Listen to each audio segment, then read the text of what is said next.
आज पूरा IT sector लाल निशान में क्यों है? क्या है आईटी मेगा क्रैश? क्या आईटी सेक्टर डेड हुआ?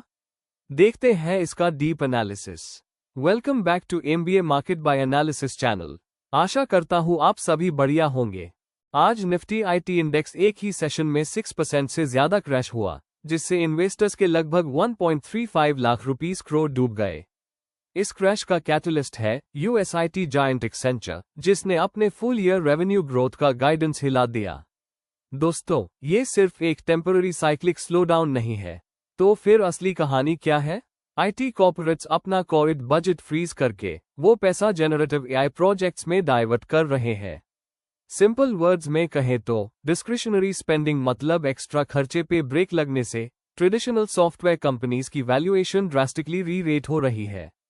एक्सेंचर ने अपना full year revenue growth forecast 3% to 5% से घटाकर 3% to 4% कर दिया है। आप सोचेंगे कि सिर्फ 1% के ट्रिम से इतना पैनिक क्यों? टाइमिंग समझिए दोस्तों, एक्सेंचर का फाइनेंशियल ईयर सितंबर से अगस्त चलता है। जून में गाइडेंस कम करने का मतलब साफ है कि उनका आने वाला Q4 पाइपलाइन बहुत ज्यादा कमजोर है। उन्होंने Q4 रेवेन्यू टारगेट $17.75 बिलियन से $18.4 बिलियन सेट किया है, जो वॉल स्ट्रीट की एक्सपेक्टेशन से काफी नीचे है। क्योंकि इंडियन आईटी मेजर्स भी इसी सेम ग्लोबल क्लाइंट पाइपलाइन पर डिपेंड करते हैं, इसीलिए हमारी डोमेस्टिक कंपनीज के FY27 अर्निंग्स के लिए एक बहुत बड़ा वार्निंग बेल है। अगर आप ध्यान से देखें तो एक्सेंचर का हाई मार्जिन स्ट्रैटेजी और कंसल्टिंग बिजनेस सिर्फ 1% ग्रो हुआ है। इसका मतलब ग्लोबल कंपनीज ने नए नॉन एसेंशियल सॉफ्टवेयर प्रोजेक्ट्स पर पूरी तरह से ब्रेक लगा दिया। दूसरी तरफ मैनेज्ड सर्विसेज यानी जो लॉन्ग टर्म आउटसोर्सिंग और कॉस्ट कटिंग वाले कॉन्ट्रैक्ट्स होते हैं, वो 5% लोकल करेंसी में ग्रो हुए हैं। इसका मतलब क्या होता है? क्लाइंट्स सिर्फ जरूरी ऑपरेशंस चला रहे हैं, नया खर्चा नहीं कर रहे। इन्फोसिस और विप्रो जैसी कंपनीज जो हाई मार्जिन कंसल्टिंग पर ज्यादा डिपेंड करती है, उनके प्रॉफिट मार्जिन्स पर इसका डायरेक्ट नेगेटिव इम्पैक्ट होगा।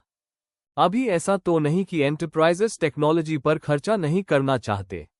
वो जेनरेटिव एआई और साइबर सिक्योरिटी में हैवी इन्वेस्टमेंट कर रहे हैं, पर उनके कॉर्पोरेट बोर्ड्स टोटल ईटा बजट को बढ़ाने से मना कर रहे हैं। इसका नतीजा बजट कैनिबलाइजेशन, मतलब कंपनी के एक बजट का दूसरे बजट को खा जाना। एआई के लिए पैसा पुराने क्लाउड माइग्रेशन और लेगेसी सॉफ्टवेयर मेंटेनेंस को काट कर निकाला जा रहा है। पहले जिन लेगेसी प्रोजेक्ट्स के लिए हजारों सॉफ्टवेयर इंजीनियर्स लगते थे, अब वो क्लाउड कोड और एडवांस्ड ऑटोमेशन टूल्स की वजह से श्रिंक हो रहे हैं। सबसे बड़ा गैप यह है कि नए एआई प्रोजेक्ट से अभी उतना बड़ा रेवेन्यू नहीं आ रहा है जो ट्रेडिशनल आईटी सर्विसेज के कोलैप्सेस को कॉम्पनसेट कर सके। एक्सेंचर की EQTY लब और हेडेरा ब्लॉकचेन के साथ हाल ही में पार्टनरशिप हुई। यह कोलैबोरेशन एंटरप्राइज एआई इंफ्रास्ट्रक्चर के लिए एक बहुत बड़ा स्टेप है, पर हमें इसके फाइनेंशियल इम्पैक्ट को देखना होगा। ऐसे अर्ली स्टेज एआई फ्रेमवर्क्स और डिसेंट्रलाइज्ड नेटवर्क्स को बिल्ड करने के लिए बहुत महंगे और स्पेशलाइज्ड टैलेंट की जरूरत होती है।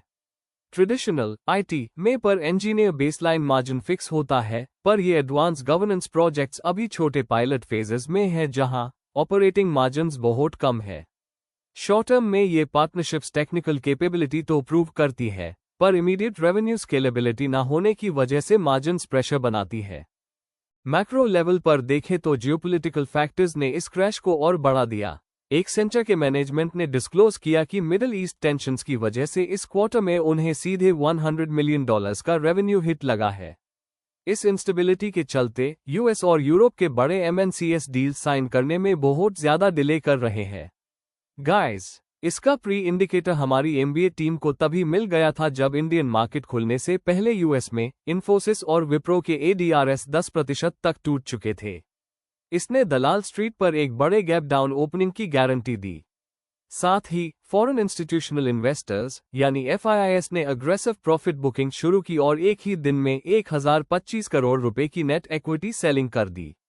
इसका इम्पैक्ट क्या हुआ? सारे के सारे आईटी शेयर्स क्रैश होना शुरू हुए। तो कंक्लूजन क्या है पूरा एनालिसिस का? आज का ये मेगा आईटी क्रैश किसी एक साइक्लिकल फैक्टर की वजह से नहीं हुआ। ये एक क्लासिक स्ट्रक्चरल शिफ्ट्स और मैक्रो प्रेशर्स का मिक्सचर है। एक्सेंचर का गाइडेंस कट होना, कंपनीज का पैसा काट कर जेनरेटिव एआई में शिफ्ट करना, मिडिल ईस्ट का जियोपॉलिटिक्स इम्पैक्ट, ये सारे के सारे ट्रिगर हैं आज के आईटी मेगा क्रैश के लिए। आशा करता हूं कि आपको ये क्रैश एनालिसिस समझ आया होगा। चैनल को सब्सक्राइब करना और कमेंट्स करके बताओ आज का एनालिसिस आपको कैसे लगा। थैंक यू एंड जय हिंद।